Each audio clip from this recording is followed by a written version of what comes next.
So in the previous slide, we looked at the client-server model of computation. Now, the moment we have a client-server model of computation, the server, of course, must support multitasking and multiple users together. Now, since we mentioned multi-user and multitasking, let's try to understand both these keywords, as well as try to relate them to some of the operating systems which we have come across previously. To begin with, let's take a look at a single tasking and single user operating system, that is, in which you could only have one task in progress at any given point of time, and rather the operating system may or may not even have a notion of a task, and only one user could access the system. Such a OS was the disk operating system, or DOS.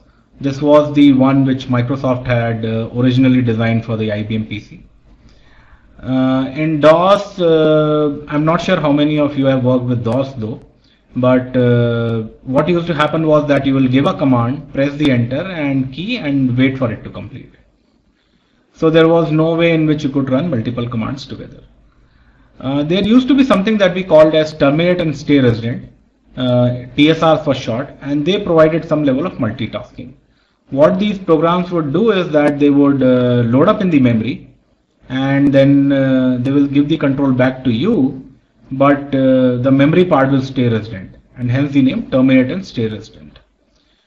Through some trickery, the control would actually end up going back to the program, and the program would execute once in a while.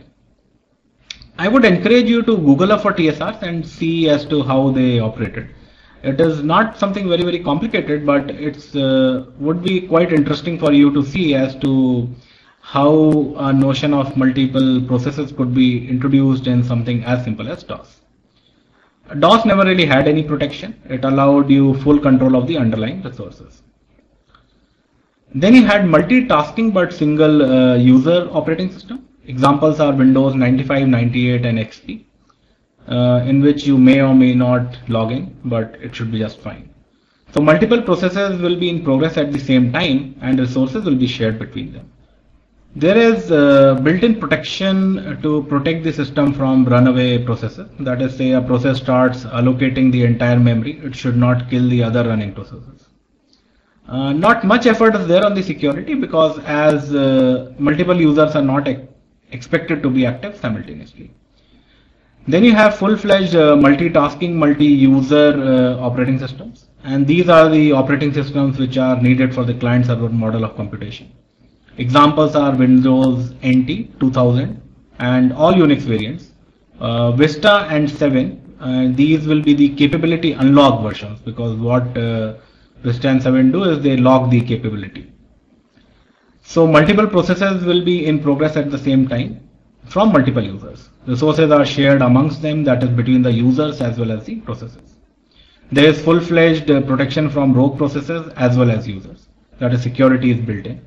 There is an extensive focus on stability, security and fair distribution and efficient usages of the resources. So you don't want one user or one process to consume the entire resources of the system. Users also need to tell the system as to who they are. That is a process of authentication, and typically this is going to be the log.